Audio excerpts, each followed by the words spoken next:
Chers amis, bonjour. Nous concluons notre série de commentaires des diptyques de Flandrin avec à chaque fois la même structure. Sur la gauche, un panneau tiré d'une scène du Nouveau Testament et sur la droite, une scène correspondante qui vient de l'Ancien Testament.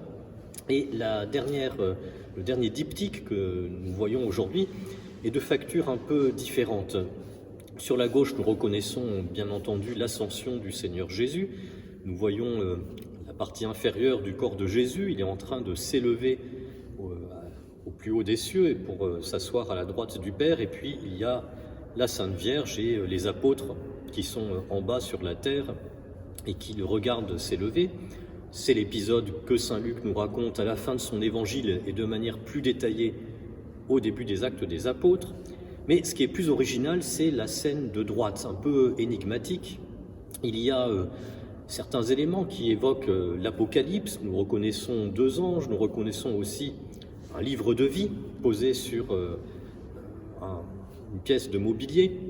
Et donc c'est des éléments qu'on a dans l'Apocalypse, mais il semble bien que Flandrin a voulu synthétiser, reprendre dans ce panneau finalement différents éléments de l'Ancien Testament dans sa globalité. Ce n'est pas une scène précise de l'Ancien Testament, mais différents éléments structurants et notamment des éléments qui nous rappellent la conclusion de l'alliance que Dieu a faite avec les hommes.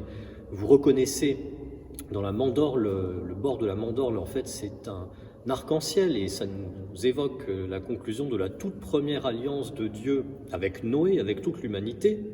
Il y a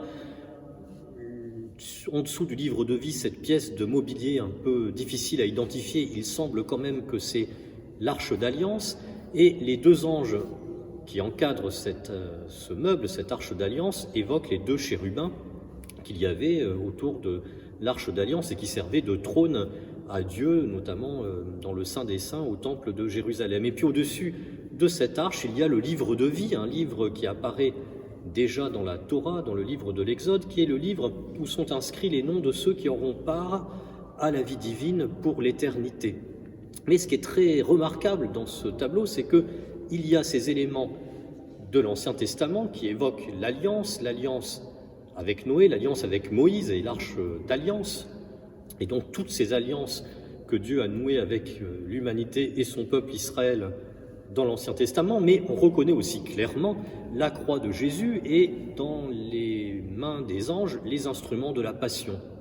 Et donc il y a comme une forme de concentration, de bousculement des symboles de l'Ancien Testament et du Nouveau Testament pour nous faire comprendre ce qui est en jeu dans la première scène, qui est la scène de l'ascension. On pourrait croire que Jésus quitte le monde des hommes par l'ascension. On pourrait croire que Jésus, ayant accompli sa mission, d'une certaine manière revient là où il était avant de s'incarner et qu'il nous laisse nous débrouiller comme nous pouvons avec ce qu'il a fait et que finalement le dessein de Dieu s'arrête un petit peu au milieu de nulle part. Et la scène de droite, avec cette concentration de l'alliance et les instruments de la passion, nous fait comprendre que c'est tout le contraire qui est vrai. Cette grande dynamique du salut que Dieu a engagée dès l'Ancien Testament trouve son accomplissement avec la passion de Jésus, avec la croix et avec la résurrection. Et c'est tout cela que Jésus emmène avec lui lorsqu'il monte aux cieux. Loin de signifier la fin d'une histoire entre Dieu et les hommes, loin de signifier la fin du salut, l'ascension nous montre que tout est accompli et désormais c'est toute l'histoire des hommes qui est intégrée dans le Christ et qui va trouver sa permanence, son éternité, alors même que le Christ semble nous quitter, mais pour s'asseoir à la droite de Dieu.